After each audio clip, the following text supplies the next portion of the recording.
Hey everybody, this is Pozo with Team PropStream here on another episode of PropStream Pros. And I have Greg Helbeck on today's episode. We're going to be discussing who he is, what he's done, and what he's up to these days in the current times that we find ourselves. Greg happens to be a good friend of mine, but he's also an amazing real estate investor and also a podcaster within the real estate investing space. So without further ado, I have Greg Helbeck. Hi Greg, how you doing, bud? What's up, Paul? How you doing, my man? How's the quarantine treating you, bro? Quarantine's good, man. Working from home, we're all just kind of pushing through here and, just grinding away, man. How's it going for you? Dude, it's good, man. I've been working like a pack mule over the last, month now, and wouldn't really want it any other way. I've been working a lot, making a lot of progress, and I'm really looking forward to being a guest on the show, man. I've been looking forward to this for like the 2 weeks I had it booked out. Right, man. It's funny. We were talking about how busy we've actually been. Yeah. Now that we're working from home, forced to work from home, right? And just keeping this busy schedule. But man, I'd love to kind of talk about who you are and how you found yourself in the real estate investing space. I think you have a great story. I've known you personally now for a couple of years, but I think your story would connect with a lot of folks out there. Let us hear it, brother. That's it, man. Yeah, so Greg Helbeck here. I'm born and raised in the New York tri-state area, so from like the Hudson Valley region of New York. Grew up there, went to high school there, played hockey after high school. Did that for a couple years. Wanted to play in the NHL, man, and freaking went for it and got cut from a couple teams. Realized that dream was over after a couple years of playing, and then I went to college locally, so I didn't like go away to school or anything like that. Just kind of wasn't for me. I got my degree, got my 4-year degree. And in college, and honestly, Paul, I say this on like every podcast I'm a guest on, I wanted to get freaking rich, man. I always wanted to get stinky rich ever since I was like a little kid. And the reason I wanted to do that is because I wanted to be able to do what I want, not have anyone tell me what to do. Just because I like freedom, I like autonomy. So like I always knew that money would allow me to have freedom. And I always just wanted to get rich. So I was like, how do I get rich? Was going to try to do it playing in the NHL, but that didn't work. So I got into like reading books and personal development when I was super young. I was 20. Learned about stock trading, did a couple stock trades, made like $100, lost $100, pretty much broke even in that deal. And then in real estate, man, my buddy got a direct mail postcard about a seminar coming to town talking about flipping houses. I was 20. And we went to the seminar and, I was kind of like, holy cow, like you can flip properties without any money. Like, this is crazy. I can totally do this. And like a bat out of hell, I spent like half the money in my bank account, signed up for this like seminar. It was like $1,000. And man, just from that day, man, I made the decision I was going to be successful in this business and just started taking action every single day, no matter what, for almost 5 years straight now. So fast forward, I've been able to, buy and sell a ton of properties. Do a ton of different deals all over the country, creative financing, wholesaling, rehabbing, all that type of stuff, primarily in the New York region still. But I also do deals out in California where I live, in Texas and in like the Midwest. So pretty experienced in like just general real estate investing. And also have a podcast now. I got a little internet marketing business I'm starting up and just looking to help as many people as I possibly can. So that's kind of like the condensed version of Greg Helbeck. Greg Helbeck, right? Man, you know what I was thinking there, what stood out to me was the stinking rich part, right? I mean, aside from it being funny, we all have these dreams sometimes of, being Scrooge McDuck, swimming in our vault, right? What was the influence there? Was that how you were raised? Was it influenced by your family or was it external influence? What had that in your mind that's what you wanted? It was intrinsic motivation. Not because I didn't grow up poor. Like we didn't grow up like no food on the table, like none of that at all. Very functional family, middle class. Dad was a cop, mom was a teaching assistant or still is a teaching assistant. So definitely like not broke. So I was never like, oh my God, like, can't eat dinner tonight. Thank goodness. I'm very thankful for that. But at the same time, I wanted to always like, I want money. I don't want money to be a reason why I can't do something. So an example of that would be, oh, we can't go on vacation in Hawaii for 2 weeks because I don't have the money. That's not reality, like with my family. But like in general, I didn't want money to be the reason why I couldn't do something. So the way I looked at money was like it allowed me to do the things I wanted to do, and it allowed me to provide the things for my family, for my friends. and just kind of live life in an abundance mindset and help more people. So that's really was always my driver. And at the same time, the whole entrepreneurship thing, I wasn't selling stuff when I was a little kid, like selling candy. Like that wasn't me. I just always never liked authority or directions. I was the kid in class who was like, oh, when are we going to learn this in the real world? This is stupid. I want to do this my way. And I was super like tunnel vision focused ever since I was like super young. Like if I wanted something, I'd get it every single time. No questions asked. Like I'd lock my eyes on a target. I would get it like every time. So like that over time led to me getting into business, which suits my personality. And I just like being able to create things, man. So I think my personality always kind of gears towards autonomy. And at the same time, I just kind of view money as a tool to do things that allow me to have more freedom and control over my life. Honestly, that's it. Yeah. And it really is, that drive, you mentioned that drive that you have there, and really driving yourself to the places you want to go or the visions that you see can be difficult. But being able to take control of that and go in that direction. I mean, that's outstanding. I mean, you mentioned earlier before that you're in California and you're doing deals in various parts of the country. All over the country. Yeah. Can you kind of explain that, man? Because, thinking of drive and thinking of how you're doing it, how does that even work? Right. Maybe you can explain to our audience, like, how does your drive get you to the point where you're able to do these deals in various places and get you to this place right now? Totally, man. That's a fantastic question. So I think it starts with the fundamentals, right? So like you got to have the fundamentals dialed in order to do deals remotely. And I'm not saying like you need to start in your own market because you don't, but you need to know the principles of success when it comes to real estate investing. And when you can understand those principles and successfully execute those principles, you can build on them and then start to grow your business to pretty much buy anywhere. So the principles are mastering direct response marketing. If you do not master direct response marketing, no matter what media channel you're doing, you're in a serious trouble because you're not going to have enough leads to sustain your business. So you need to master lead generation and direct response marketing. The second thing you need to do is you need to really understand how to close the deal with a seller. So if you do not understand how to get qualified leads into your sales pipeline and then convert those leads who are qualified into paying customers who will give you their property at a discount or sell you their property on terms, it's going to be impossible to start to do it all over the country. But once you can really understand how to generate leads and how to convert those leads into contracts, you can take that process and you can do it all over the telephone.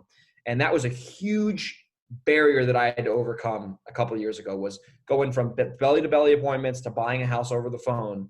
And once I got over that barrier, which took me a while, I was like, oh my God. And I'll tell you what happened. I did a deal where I never met the seller, just kind of like at a coincidence. Like he was in Virginia, I was in New York, and we did this whole wholesale deal I made 30 grand on, and I never met the guy. And I was like, oh my God, I never met this guy. I can do this somewhere else. So then I went into Texas and I said, let me do some marketing down here. If I get some leads and do some deals, great. If I don't, I know it won't work. But I knew it was going to work, right? Because I was convinced it was going to work. And I went down there and I started generating leads over the phone and, partnering with other investors when they wanted to meet me there, which didn't require me to go there. Someone else would go there on my behalf, or I would just buy it over the phone. And when you start getting contracts signed over the phone, you start to realize that it's possible. And then you get that positive feedback to then turn around and you can start doing it over and over and over again. So step number one is you need to learn the fundamentals of direct response marketing, AKA lead generation. Step number two is you need to know how to close qualified leads into contracts. And then once you master those two steps, you can then do that over the phone. And then when you do that over the phone, you're going to realize that if you could do it over the phone, whether you're in your own market over the phone or whether you're in Hawaii and the property's in Nebraska, it's the same dang thing. And then it's more of like a mental block. And then once you see, I think, revenue come into your bank account that was not directly tied to your time or your location, never going back, man. Never going back. And it's kind of funny that we find ourselves in a time now that we have to be on the phone, right? I mean, I think most in the country right now are switching to a virtual model just because we're forced to. They're not really going out on appointments, or appointments aren't really desired on either side, right? Yeah. So people are forced to being on the phone or calling on the phone. And you know what, like you, I think a lot of folks out there are having a realization, oh yeah, I can do this. They were put in a position, they had no choice. And, I guess the drive like you have, and the drive that you've had to get to this point is the same drive that people now have to use to switch and have that mind shift into a different strategy, a different close strategy, which is over the phone, right? That's amazing, man. That's it, bro. That's really amazing, man. So, man, so you're doing deals all over the place, all over the country. Now we find ourselves kind of going through this weird, crazy time with COVID-19. How's that affecting what you're doing, or maybe changing what you're doing? What's that look like for you, Greg? Yeah.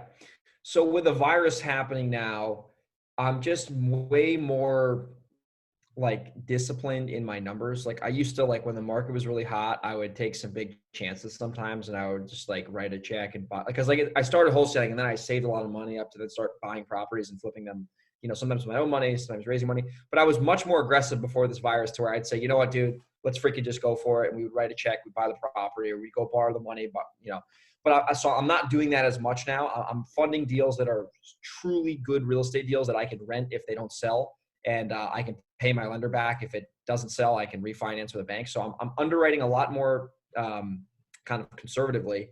I'm thinking worst case scenario a lot more. And I'm not being like, oh, well, I can wholesale this for 75 on the dollar. I'm like, no, I'm going to be able to wholesale this for 69 on the dollar. So I need to buy for 65 on the dollar to make a profit. So I'm adjusting my offers to be about 10 to 15% lower than normal, because if I want to sell a product to someone that's compelling, it needs to be cheap enough for them to take action on. So that's what I'm doing. And then another thing I'm doing is I'm getting the sellers to agree to seller finance a lot more, and I'm more inclined to buying seller finance properties with minimal money out of my pocket. And, getting sellers to realize that this could be a good opportunity for them to get some cash flow, and then for me to get a rental property that, I don't need a lot of money out of my pocket, that I can get a healthy cash on cash return with. So just bought some land out in San Diego area, out in Julian, seller finance. I'm buying some property over in Iowa, seller finance.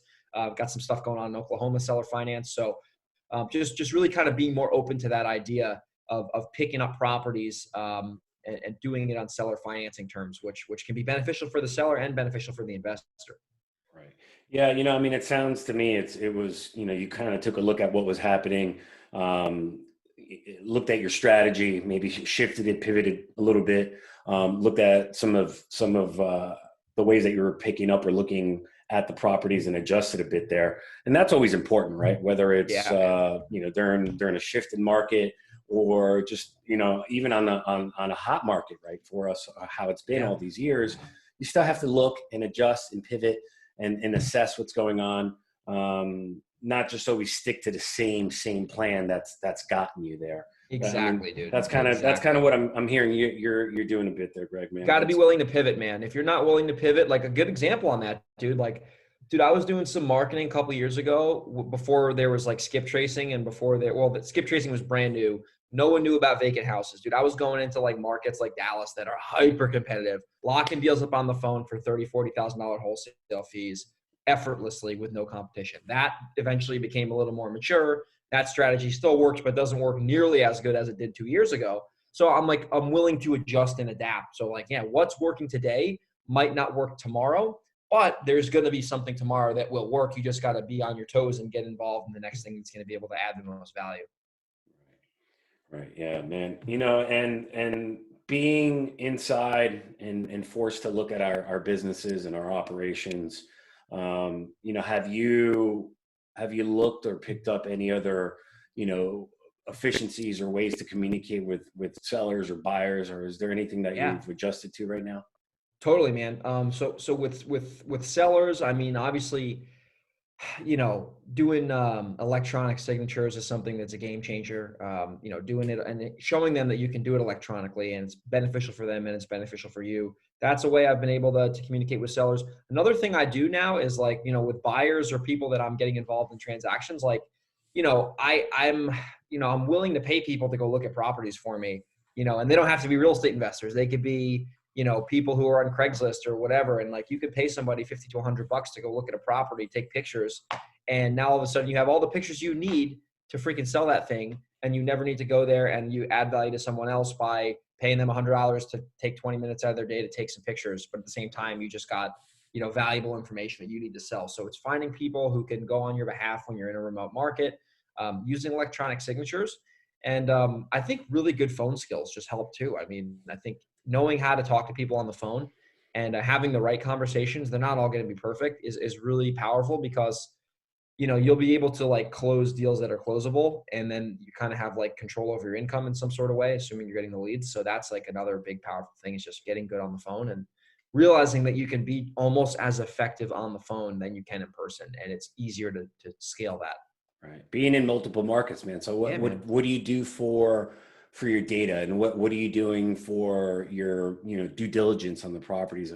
Yeah. We've had these conversations, I'm Yeah. aware, but how does that look like for you in all Yeah. these different markets? So man, it's the PropStream show. I use PropStream like an absolute crazy man. I use that to pull all my lists. My recent marketing campaign, I'm pretty sure every single list is from PropStream, just because I believe in the data that much, and it converts like crazy. And we got tons of deals we got from that initially. So I use PropStream a lot because I can pull lists from anywhere in the country. I can get super niche on lists. I can get super broad on lists. And I like it a lot because, when you have good data, you can test different markets. So I'll give you an example right now. There's an area in the middle of nowhere, Iowa, that I wanted to test a direct marketing campaign on to see if truly you get a better response in remote areas. I tested that against, a competitive New York market. I tested that against a competitive Oklahoma market. So I essentially ran direct mail, in a few different areas of the country. And that city in Iowa, I got a freaking, insane response rate, like probably 2 to 3% on postcards versus like 0.0025 in like a competitive New York area. So when you have access to data nationwide, you can split test markets to see where you're going to get the highest conversions in terms of leads. And then you can start dumping your ads into that market because your cost per acquisition is going to be much lower. So you can essentially turn your marketing dollars a lot faster. It's a little kind of technical thing there, but it allows you to test areas, and you can let the data tell you if the market's easier to convert in versus like, so an example would be like, if I'm going to do direct mail in San Diego, I'm spending 10 grand to get a deal. If I'm doing direct mail in the middle of Iowa, it's going to cost me $2,000 to get a deal. I can turn that marketing a lot quicker in Iowa versus San Diego. Right. Yeah. And you're in California, right? So, I Yeah. mean, it's pretty, Dude, I it's always nuts say out it's here. pretty cool to be able to really just use the technology, right? Use our platform Yeah. to look Dude, anywhere. it's phenomenal. I run Phenomenal, dude. a virtual wholesale business as well. We started looking at multiple markets Yeah, because, dude. we have that ability to set up your foundation, like you mentioned earlier, on how to Yeah. do the business, on how to get the lead flow, the fundamentals on how to close, get that conversion. And then really, the nation is your playground. Take a look Exactly, dude. at the markets that make sense for you, and use That some of the makes tools in sense. there. There's plenty of videos out there that can show, our viewers here how to dial it in to a certain area, but, use the tools in there to see where you want to, focus your time, your efforts, your energy, your resources. Exactly. And that's the thing. It's like, I think the big thing I hope is so many people listen to this video and watch this video, because I guarantee you it will help them. It's like, if you get the fundamentals down and you go from like, maybe you have a job or you've never made money on your own, you need to do a couple deals and you gotta taste it, get the checks, get the success, however you need to get it. But once you understand like cause and effect and feedback loops in marketing, you can start to scale that anywhere, and then it becomes like second nature. It's like when you first start working out, it sucks, it's hard, I don't know, my arms are sore. But once you get into that rhythm, it's the same thing. It becomes easier. So in business, it's the same exact thing. But I think the problem is that people have a big roadblock in business because it's involving money. And a lot of people have bad beliefs about money. So it really holds them back from like making a lot of money. So you have to understand that it's the same principles that will help you in anything. It's the same in business. You just got to get used to it. That's it, man. Do the reps, right? Like we say, Do the reps, man. Greg, do the reps. Do the work and do the reps. My goodness. Greg, it's really awesome talking to you, man. And I think some of this stuff that you're sharing with us here, I mean, this is it's just great for anybody, whether you're starting to get into the business, starting to look at real estate, looking at deals, how to structure deals, really get in control of the basics, really figure out the fundamentals. And then you have the ability to use the tools and have the tools there at your fingertips, like PropStream.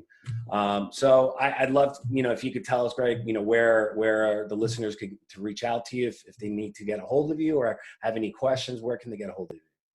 Yeah, they want to get in touch with me. They can follow me on Instagram at Grego, GREGO_37. I'm on there. Try to put daily content out now, especially with this, coronavirus, like content that's genuinely helpful that will help people. And it's like strategic stuff. Or you check out my podcast, Pave the Way Podcast. Google that anywhere and it'll come up. And I got some cool stuff coming out. We're going to start putting out, I think, some products and some things that'll help some people. Just trying to be a resource and sharing what I've learned to other people and hopefully having them succeed as well. So those are the best ways to get plugged in. And man, happy to come back on if you ever want me again. This is a ton of fun. I love doing shows like this. And man, it's been a blast. Greg, thanks a lot, man. Really appreciate your time today. And, stay tuned. We'll have another episode for you guys really soon here with PropStream Pros. Take it easy.